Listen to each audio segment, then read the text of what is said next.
यदि कोई कहे आपसे कि हम शिव को जान लिए हैं या हम शंकर जी को पहचान लिए हैं तो कठिन, कोई नहीं जान सकता। शिव को जानेगा कौन? शिव महापुराण की कथा कहती है जिसको शिव कृपा करेंगे, भगवान शंकर जिस पर करुणा करेंगे। हमारे बीच में छुरिया गांव के छत्तीसगढ़ के ही हालेकोसा से दिनेश साहू जी यहाँ पर विराजमान हैं, जिन्होंने पूर्व में 2 दिव्य कथा छुरिया हालेकोसा में कराई है। एक बार उनके लिए भी जोरदार ताली बजाकर साधुवाद है। तो शिव को जानना कठिन है, पर शिव को कौन जान सकता है? जिस पर शिव स्वयं कृपा करे, शिव स्वयं करुणा करे, तो समझ लो कि कोई जान सकता।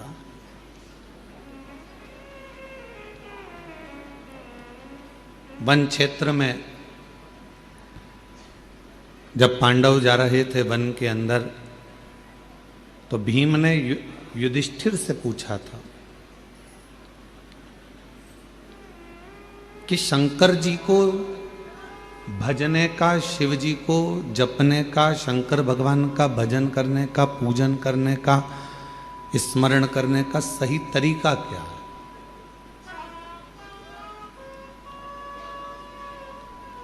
और हम निवेदन करेंगे कि जितने भी शिव भक्त आस्था चैनल पर कथा सुन रहे हैं और जितने फेसबुक यूट्यूब पर सुन रहे हो, चाहे जितने बाबा कंकर शंकर की भूमि पर कुबेरेश्वर धाम पर कथा सुन रहे हो, इस बात को आप भी बड़े ध्यान से सुनिएगा।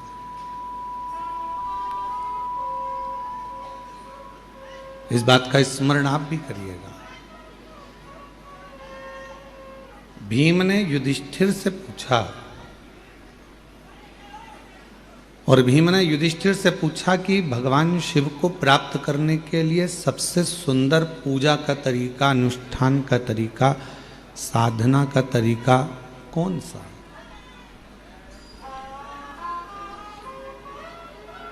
कोई एक तरीका ऐसा बता दो जिससे हम पूजन कर ले, अनुष्ठान कर ले, साधना कर ले। मेरी जीजियों, मेरे जीजाओं, पूजन के बहुत विधान हैं। जैसे आज उत्तर भारत के मेरी जीजियाँ, मेरे जीजा, मेरी बेटियाँ, बेटा, मेरी माताएं आज छठ पर्व मना रही हैं। सूर्य उपासना का एक ऐसा व्रत जो 32 घंटे का, 36 घंटे का जो व्रत होता है, 3 दिन तक चलने वाली वो सूर्य आराधना आज उत्तर भारतीय, मेरे भारत की भूमि की मेरी माताएं कर रही हैं। संपूर्ण देशवासियों को छठ पर्व की बहुत बहुत बधाई है। भगवान सूर्य भास्कर देव की उपासना का ये पर्व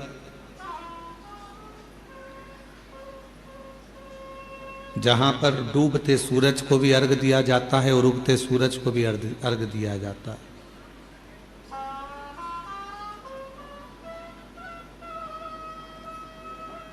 जहां भगवान देवादिदेव महादेव की आराधना के साथ में सूर्य की आराधना का पर्व है, मां छठ की आराधना का पर्व है। तो पूछा भीम ने युधिष्ठिर से कि भगवान की पूजन का सही नियम क्या है, भगवान शंकर की साधना का सही तरीका क्या है, उनकी उपासना का सही तरीका क्या है।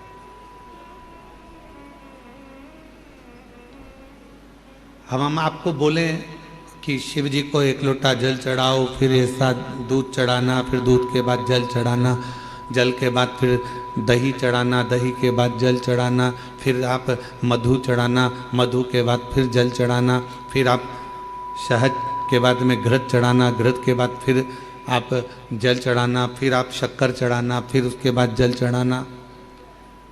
सब नियम। कोई ब्राह्मण देवता आएंगे वो आपको एक नियम बनाएंगे कि इस तरह से पूजन करो। फिर कोई संत मिल जाएगा तो वो कहेगा कि इस तरह से पूजन करो।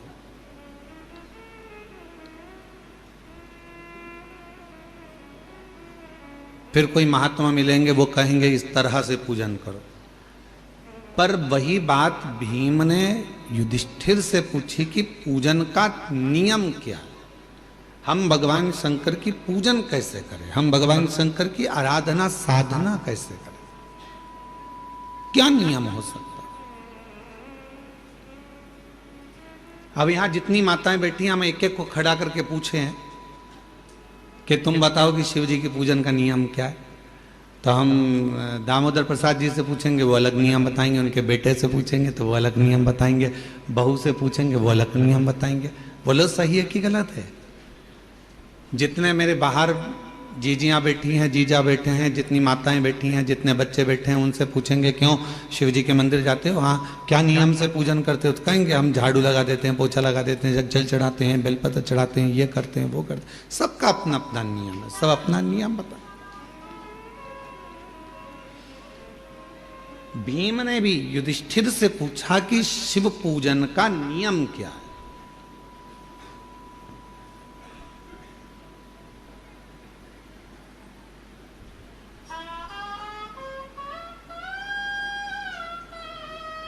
जो युधिष्ठिर ने कहा महाभारत के वन पर्व में, वह आपके याद रहना चाहिए कि युधिष्ठिर से पूछा कि शिव पूजन का, शिव साधना का, शिव भजन का नियम क्या। तो युधिष्ठिर ने कहा भीम, मन साफ हो, दृष्टि साफ हो, हृदय साफ हो, और तुम किसी भी तरह से शिव को एक लोटा जल चढ़ाओगे तो शिव स्वीकार कर लेगा। उसमें बड़ा नियम कर कर हम भगवान को नहीं पा सकते। बहुत बड़ी साधना कर कर कलिकाल, कलयुग में, इस घोर कलयुग में कौन नियम धारण करेगा, कौन कितने लंबे व्रत करेगा, कौन कितना साधना करेगा, बड़ा कठिन हो जाता। कौन नियम धारण कर सकता है, कौन साधना कर सकता है।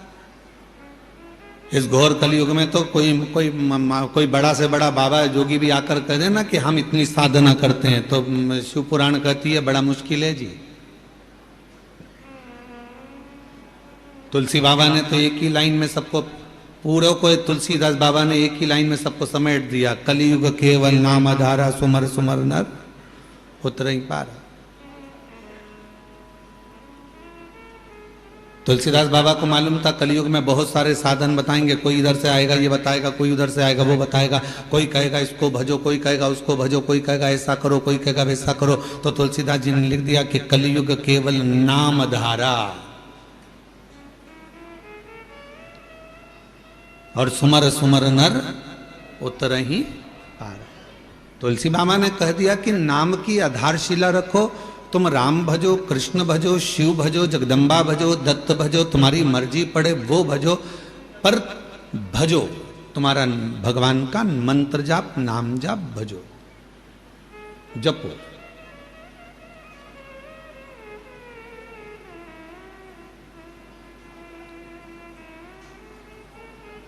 मंत्र जाप, साधना, नाम जाप, कीर्तन, ये करो। स्पीकर ऑन चालू करो, बाहर के स्पीकर। और जब मंत्र, साधना, व्रत, हम कुछ भी करें, पर यदि हमारे मन ही पवित्र नहीं है, हमारा हृदय ही पवित्र नहीं है, तो क्या हम शिव को प्राप्त कर सकते? उन्होंने तेरे ही भरोसे बाबा, तेरे ही भरोसे हवा बिच उड़ती जावांगी, बाबा डोर हत्तो छड़ी कटी जावांगी, भोले मैं तेरी भक्त शंभो मैं तेरी पतंग हवा बिच उड़ती जावागे बाबा डोर तो छड़ी ना मैं कटी जावागी। शिव कथा कह रही है कि साधना में मन की पवित्रता होना चाहिए। बहुत लंबी पूजन जमाली हमारे पास, ये भी रखा है, ये भी रखा है, ये भी रखा है, ये भी रखा है, शिव जी को ये भी चढ़ाऊंगी, शंकर जी को ये भी चढ़ाऊंगी, शंकर जी को ये भी चढ़ाऊंगी, और मालूम पड़े मन शुद्ध नहीं है, मन का भाव शुद्ध नहीं है, तो परमात्मा कैसे मिलेगा?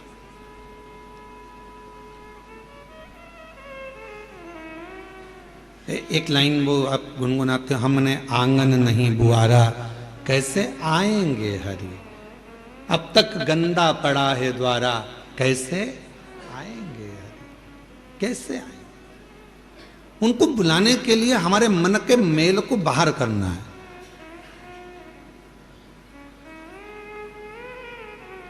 कहां पर आए हो आप लोग कथा श्रवण करने के लिए? बाबा कुबरेश्वर के धाम, मेरी जीजियों का मायका और मेरे जीजाओं का ससुराल।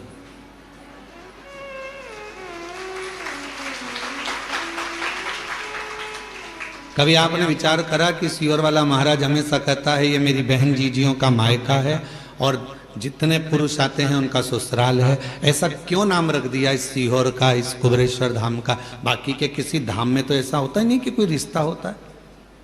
किसी धाम में किसी का कोई रिश्ता बता दे कि हमारे काका जी वहां रहते हैं, ना मामा जी वहां रहते हैं, नाना जी वहां रहते हैं। केवल पूरी दुनिया में एक धाम है कुबरेश्वर धाम, जहां रिश्ता निभता है। जितनी मेरी बेटियां आती हैं, बहन आती हैं, माताएं आती हैं, उनका ये मायका है। और जितने पुरुष आते हैं, बच्चे आते हैं तो उनके नाना का घर है, और बड़े आते हैं तो उनका ससुराल है। तो ये एक परिवार।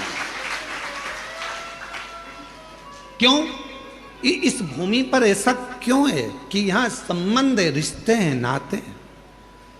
हमने आपका संबंध यहाँ कुबरेश्वर धाम से इसलिए जोड़ दिया क्योंकि जब भी बहन बेटी अपने मायके में जाती है तो मायके से जब भी आती है तो कुछ ना कुछ लेकर जरूर आती है। बोलो सही है कि गलत है? मायके से पिताजी भेजेंगे बेटी को तो भले एक बिस्कुट का पुड़ा दे दे, चाहे कुछ भी दे दे, एक साड़ी दे दे, नहीं दे तो 2 रुपया, 5 रुपया, 500 रुपया, 1000 रुपया दे, वो भी नहीं दे तो सामान फल फ्रूट मिठाई रखकर भेज देगी माँ बाप, पर कुछ ना कुछ दिए बिना बेटी को अपने घर से भेजते ही नहीं है। और दामाद अगर घर आता है और अगर नवासा घर आता है, नाना नानी के घर में अगर बच्चे आते हैं तो वो भी जाते हैं तो नानी नाना कुछ ना कुछ देकर भेजते हैं। जमाई आया तो उसको कुछ ना कुछ देकर भेजते हैं। इसलिए तो ये बहुत जरूरी है। और जो दामाद बहुत उद्दंडी होता है ना, बहुत लड़ता झगड़ता है बेटी से, तो उसको भी देकर भेजते हैं, उसको भी देकर भेजते हैं। भले गाली देकर भेजे पर भेजते तो है, भेजा तो।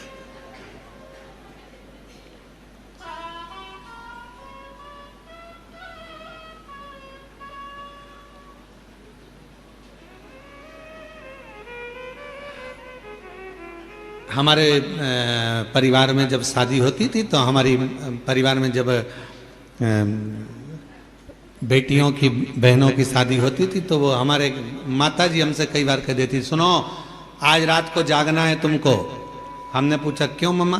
तो कहा कि शाम को वो तुम्हारे वो छोरी है ना अपने परिवार की, उसका ब्याह है ना, तो वहाँ कन्यादान करना पड़ेगा, तो पाँव पूजना पड़ेगा। अब तुम्हारे इधर पाँव पूजते कि नहीं पूजते? जम के तो बोलो, पूजते। तो अब रात के समय जब फेरे होते तो पाँव पूजना पड़ेगा। तो हमारी माताजी हमको जगा के रखती थी, सो भी जाते तो ढूंढ के लाती थी, चलो पाँव पूजो। अब रात को नींद में एक तो काम कर करके थक जाओ और ऊपर से रात को मम्मा माताजी जगाए और पाँव पूजवाए, तो धीरे धीरे पाँव पूजते पूजते मन में फुसफुसा भी देते थे, देखो जीजा जी पाँव पूज रहे हैं, जब तक पूज रहे हैं, जीजी को दिक्कत आई तो सिर भी पूज देते हैं। अब जीजा टेंशन में है तो वो पास में जीजी बैठे तो उसको, तो जीजी कह देती है ही ऐसा, है ही ऐसा।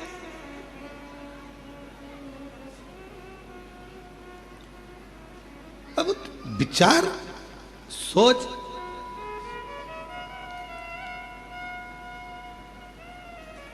होता है कभी कभी ऐसा स्मरण। एक व्यक्ति बोला कि बहुत पुरानी बात है, हम जब स्कूल कॉलेज में पढ़ते थे उस समय की बात। अब उस समय पर हम 9th क्लास में पढ़ रहे थे, और 9th क्लास में पढ़ते तो वो बोले देखो उनके घर पे कितनी भीड़ होती है, वो उनके घर पे कितनी भीड़ होती है। तो हमने भी हमारे दोस्तों से कहा कि भीड़ लगाना कोई बड़ी बात है, 1 मिनट में भीड़ लग जाती है, उसमें कौन सी दिक्कत वाली बात है। तो क्या ऐसे कैसे लग जाती है। हमने कहा कल तुम एक काम करना, 2 बांस तुम खरीद के लाना, बाकी के घास हम ले आएंगे, सफेद कपड़ा बांध लाएंगे, किसी के घर पे रख देंगे, भीड़ इकट्ठी हो जाएगी। उसमें कौन सी दिक्कत, भीड़ इकट्ठी करना थोड़ी ना बड़ी बात।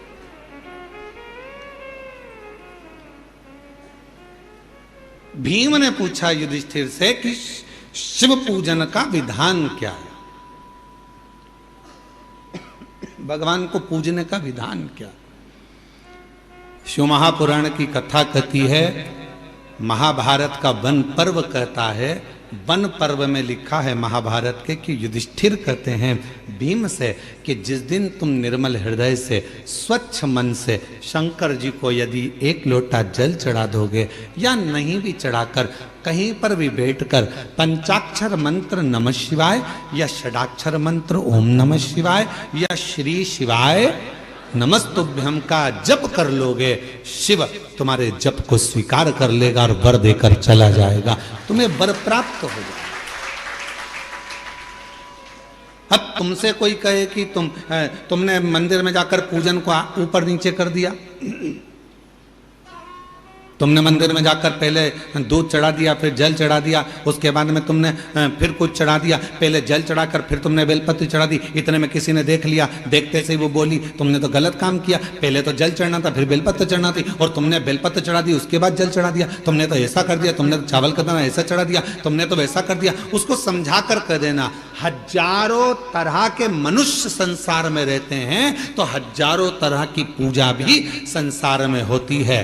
33 कोटि देवताओं ने भगवान शंकर की आराधना 33 कोटि देवताओं ने 33 कोटि तरह से करी है।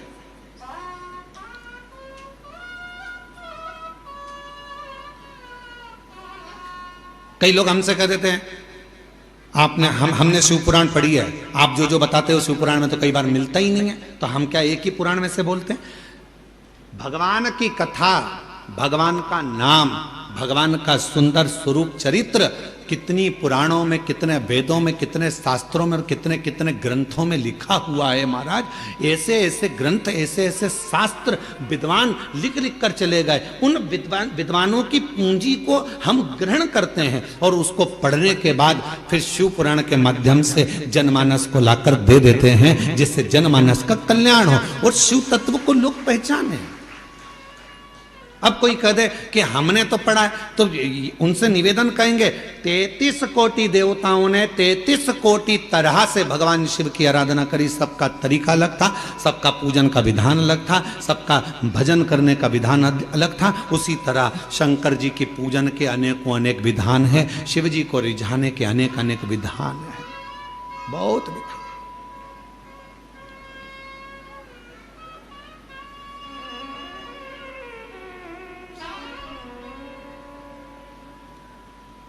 और तेरी कृपा बिना न हिले एक भी अणु, लेते हैं श्वास तेरी कृपा से तनु तनु।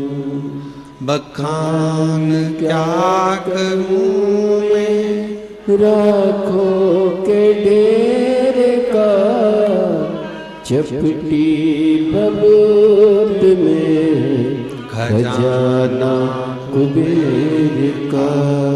हे गंगाधर मुक्ति द्वार ओंकार तू, भोले ओंकार तू। आयो शरण तिहारी शंभु तार तार तू। सबका विधान अपना है, सबका तरीका अपना है, पूजन का नियम सबका अपना है। कभी भी यह मत सोचना कि मैंने इस तरह से पूजन करी, भगवान स्वीकार करेगा कि नहीं करेगा। कभी यह मत सोचना कि मैंने भगवान को ऐसे पूजा है, भगवान स्वीकार करेगा कि नहीं करेगा। कभी यह मत सोचना कि मैंने तो इस तरह से व्रत कर लिया, भगवान स्वीकार करेगा कि नहीं करेगा। मैंने तो इस तरह से कथा सुनी, भगवान स्वीकार करेगा कि नहीं करेगा। बस निवेदन है, मन पवित्र रखना, भगवान स्वीकार लेगा।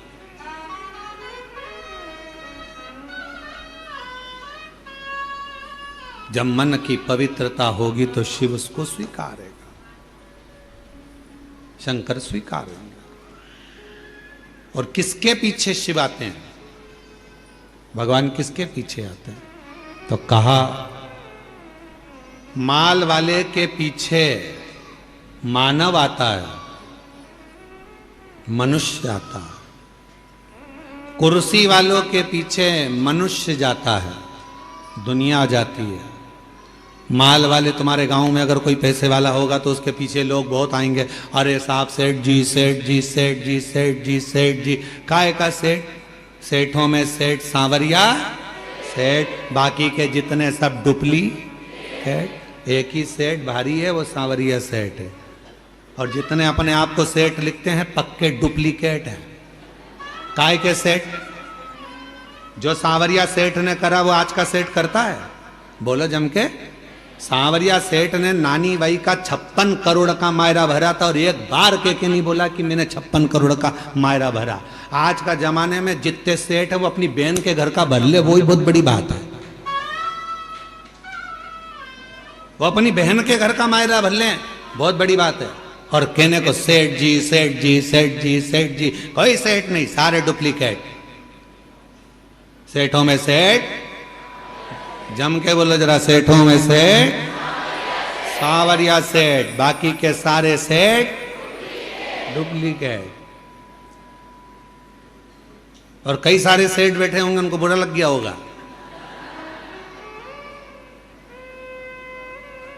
सेठ है वो। माल वाले के पीछे मनुष्य जाता है, माल वाले के पीछे, कुर्सी वालों के पीछे दुनिया जाती है। दुनिया पैसे वालों के पीछे जाती है, माल वालों के पीछे जाती है, और कुर्सी वालों के पीछे जाती है। पर मेरा महादेव माल वाले के पीछे नहीं जाता, मेरा महादेव माला वाले के पीछे जाता है, भजन वाले के पीछे जाता है, आसन वाले के पीछे जाता है। जो माला जपता है मेरा महादेव उसके पीछे चला जाता है, मेरा महादेव उसके पीछे चलता है। अब आपके ऊपर निर्भर करता है, आप माल वाले के पीछे चलोगे कि माला वाले के पीछे चलोगे। माल वाले के पीछे चलोगे तो एक ना एक दिन माल वाला तो तुमको तगड़ी दे देगा, लात मार देगा, निकाल देगा। कुर्सी वाले के पीछे चलोगे, वो भी एक दिन लात मारकर निकाल देगा। पर माला वाले के पीछे चलोगे, किसी सदगुरु, किसी संत, साधु, सन्यासी, तपस्वी, साधक, उपासक, जो शिव की आराधना में डूबा रहता हो, शंकर की भक्ति में डूबा रहता हो, यदि उसके पद चिन्हों के पीछे चलोगे तो एक न एक दिन मंजिल तक पहुंच जाओगे। क्योंकि महादेव उसके पीछे चल रहा, शिव उसके पीछे चल रहा, शंकर उसके साथ चल रहा।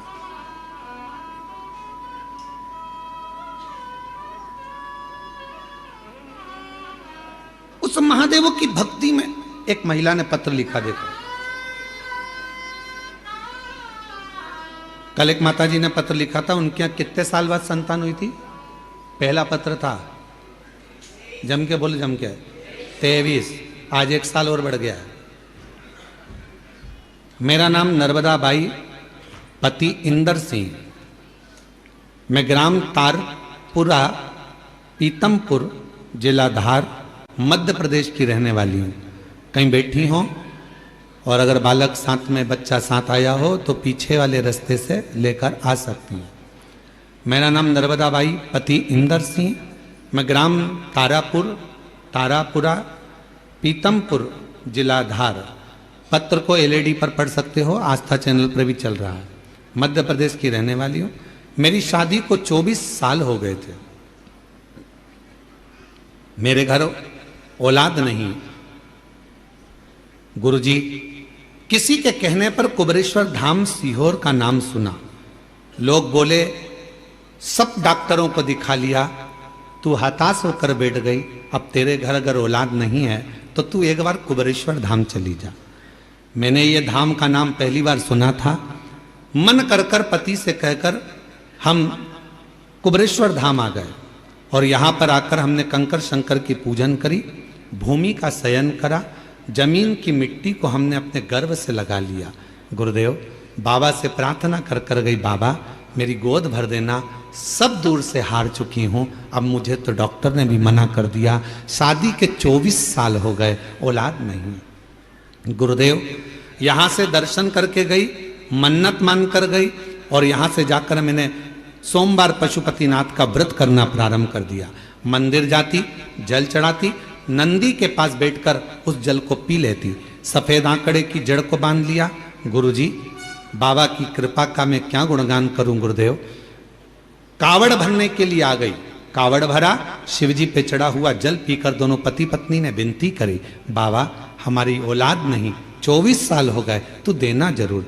यहां से गई कावड़ भरकर और जाने के बाद कुछ समय के बाद मेरा गर्भ ठेर गया। गुरुदेव 2024 में बाबा की कृपा ऐसी हुई कि मैं बाबा की कावड़ भरकर उससे विनय कर कर गई थी। उस समय पर जैसे ही यहां से गई तो डॉक्टर को दिखाया तो मालूम पड़ा कि बच्चा दानी में कुछ प्रॉब्लम है। फिर भी मन नहीं माना, डॉक्टर ने कहा इलाज करो, इलाज चालू रखा। समय बीतता गया और बाबा ने ऐसी कृपा कर दी उस कावड़ के जल ने कि भरोसा डॉक्टर को नहीं, वो इलाज कर रहा था कि गर्भ में तकलीफ है, पर उसको ये नहीं मालूम पड़ा कि गर्भ में तो मेरे कुबरेश्वर बाबा का प्रसाद था और बाबा ने संतान दे दी थी। गुरुदेव शिव कृपा ऐसी हो गई, 20/6/2025 को बाबा की कृपा से मेरे यहाँ गर्भ से बच्चे ने जन्म लिया और मैं बाबा को यहाँ प्रणाम करने के लिए आई हूँ। 24 साल के बाद गर्भ ठेरा, 24 साल। शिव कृपा किसको कहते हैं, करुणा किसको कहते, दया किसको कहते। एक पत्र और है, वो पत्र देखिए।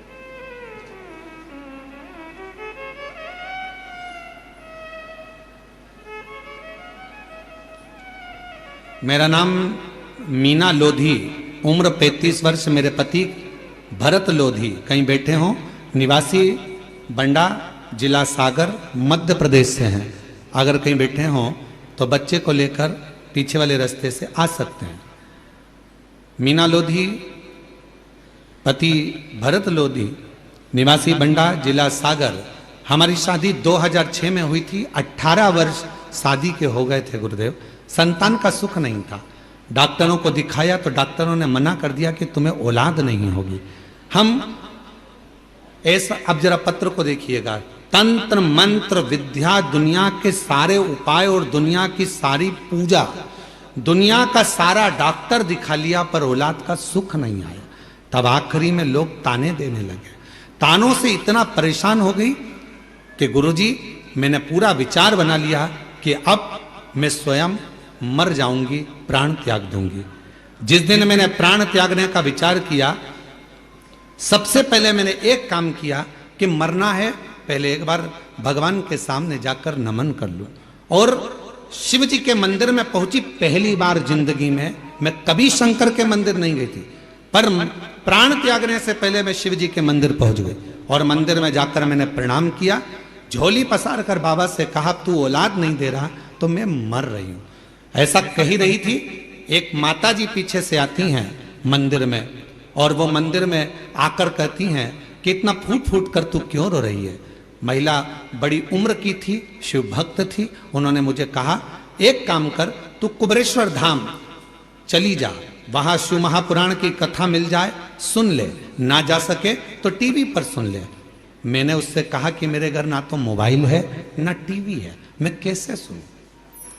दूसरे के घर उसके कहने पर कथा सुनने गई, मरने का प्लान चेंज, मरने का प्लान चेंज। उसके कहने पर पड़ोसी के घर कथा सुनने गई, 3-4 बार गई पड़ोसी के यहाँ कथा सुनने के लिए तो उनका मुख फूलने लगा। एक दिन कथा में आपने कहा था कि शिव को जल चढ़ाते समय जब आप कुछ मांगोगे तो बाबा देगा। सबसे पहले मैं भूल गई कि बच्चा चाहिए, सबसे पहले मैंने टीवी और मोबाइल मांग लिया और बाबा से मैंने केवल टीवी और मोबाइल मांगा और बाबा ने ऐसी कृपा करी, 20 दिन निकले और मेरे पति मेरे लिए मोबाइल भी लाए और टीवी भी लाकर रख दी। अब मैं घर पर कथा सुनने लगी, आसन लगाकर बैठ जाती, कथा श्रवण करती, भगवान से प्रार्थना करती और बाबा ऐसी कृपा हो गई, आंकड़े की जड़ का प्रयोग करा। अब तो मेरे शिव जी पर भरोसा हो गया। रोज मंदिर में पोछा लगाती, बाबा से विनती करती, मुझे संतान का सुख दे दो। बाबा ने मेरी सारी समस्या का हल, एक लोटा जल। और शिव जी की कृपा से 18 साल के बाद, बाबा की कृपा से 11 दिसंबर 2024 को 18 वर्ष के बाद मेरे घर में बाबा ने संतान दे दी। ये शिव कृपा, ये शंकर। एक लाइन अच्छी है, गुनगुनाते हैं। अरे लुटा दिया भंडार काशी वाले ने, कर दिया माला माल काशी वाले, जो जैसी भावना लाया वो वैसा ही फल पाया, जो जैसी भावना लाया वो वैसा ही फल पाया, नहीं खालियों से लौटाया वो मन ही मन हर्षाया, और कर दिया माला माल काशी वाले आ दिया भंडार काशी वाले, कर दिया माला माल काशी वाले, लुटा दिया भंडार काशी वाले। जिस कामना से, आ जाइए आ जाइए,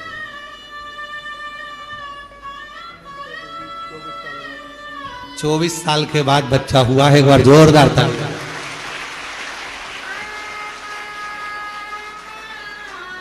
शंभू शंभू जो शंभू जैसी भावना लाया वो वैसा ही फल पाया, जोरदार ताली बजाओ। 24 साल के बाद हुआ। खाली से लौटाया वो मन ही मन हर्षाया, रोते नहीं, अब खुश हो जाओ, बाबा दे दिया ना, रोते नहीं, अब खुश खुश हो। काशी वाले ने लुटा दिया भंडार काशी वाले ने, लुटा दिया भंडार काशी वाले ने, लुटा दिया भंडार काशी वाले ने, कर दिया माला माल काशी वाले ने, लुटा दिया भंडार काशी वाले। ले आओ ले आओ, ले आइए।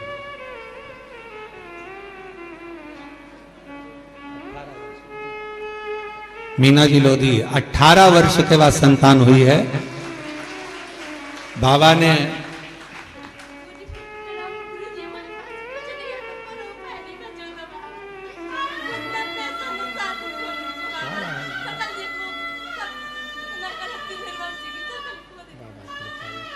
कह रही हैं कि संतान नहीं थी तो लोग मुंह नहीं देखते थे, बांझ कहकर पुकारते थे निर्वंश के कारण। बस इतनी परास्त हो गई थी कि मरने का सोच लिया था। पहली बार शिव के मंदिर गई, माथा टेक रो रही थी तो एक महिला ने आकर कहा कि कुबरेश्वर धाम चली जा, कथा सुन। रोते नहीं है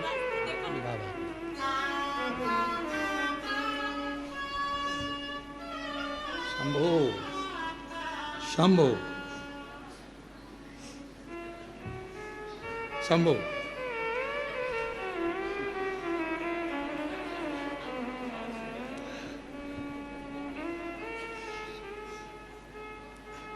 ये लो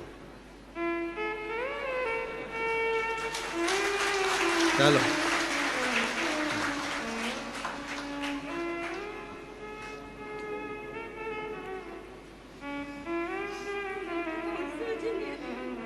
रोते नहीं, अब तो खुश हो जा, बाबा दे दिया, खूब आनंद में आयो।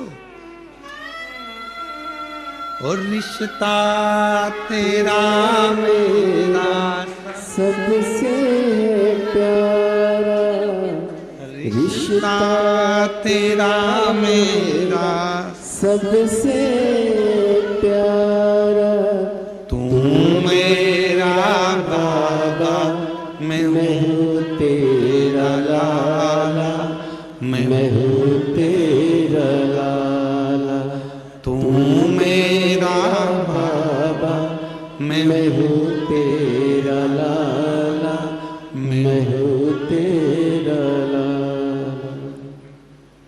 माल वाले के पीछे मत चलना, वो कभी भी लात मार देगा। माला वाला अगर कोई मिल जाए, शिव का उपासक कोई मिल जाए, शंकर की भक्ति करने वाला यदि कोई मिल जाए, तो एक बार उसके पीछे चलने का प्रयास करना, तो जिंदगी का सारा सुख तुम्हारे कदमों में होगा, वो सब दे देगा। जो माल वाला नहीं दे सकता, वो माला वाला दे सकता है। माला वाले के पीछे तो महादेव भी चलते हैं, जपेगा, भजेगा, स्मरण करेगा, पूजेगा।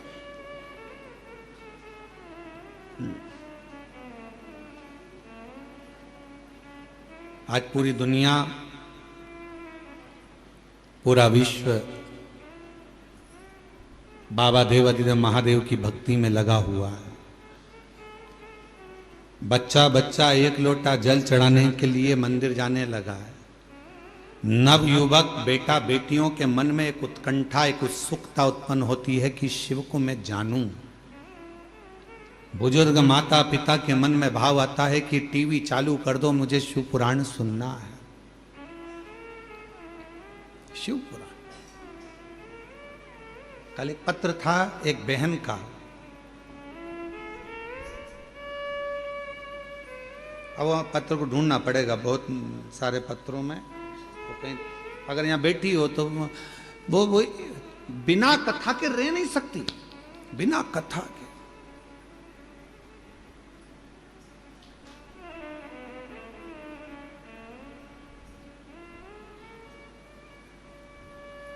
गाड़ी, बंगला, जमीन, जायदाद सब शिवजी ने उसको दे दी। उससे पूछा जाए कि तुझे कहां से मिला, तो कहे शंकर जी के दरवाजे से, नहीं तो मेरी तो शून्य थी, शून्य थी। कथा नहीं सुनती तो बुखार आ जाता।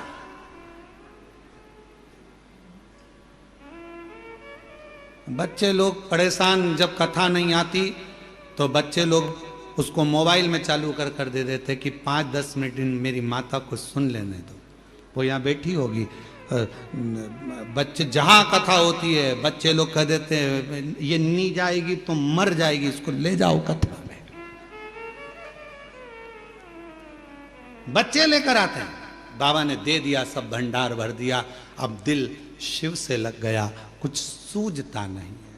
वो फिर वही वाली बात आ गई कि मैं हूं प्रेम रोगी, मेरी दवा तो करा, जाओ जाओ जाओ काशी वाले को बुला, मैं हूं शिव रोगी।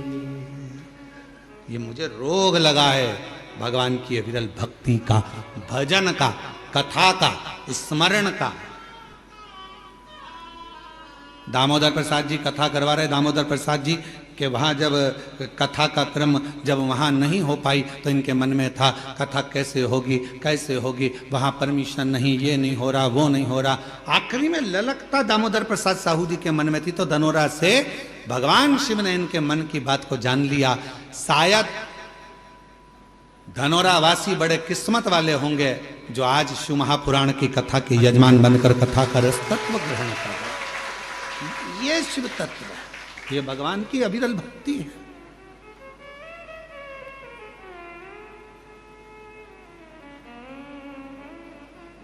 भीम युधिष्ठिर कह रहे हैं, भीम शिव को पाने के लिए सबके अपने अपने तरीके हैं। तुम कौन सा तरीका अपनाओ? कौन सा तरीका?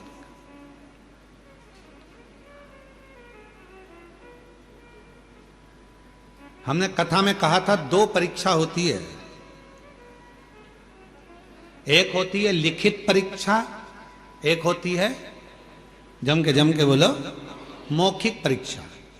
लिखित परीक्षा में थोड़ी बहुत नकल हो सकती है, पर मौखिक परीक्षा में नकल होगी क्या? बैठे हो सामने, परीक्षा लेने वाला सामने बैठा है, चल ये क्वेश्चन है, इसका उत्तर दे। रामू के काका की काकी का मायका कहां था बता? चक्कर खा गया।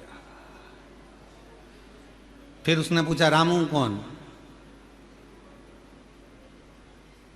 फिर उसने और प्रश्न करे तो ऑफिसर ने कह दिया प्रश्न मैं करूंगा कि तू करेगा? जल्दी बोल। उत्तर नहीं।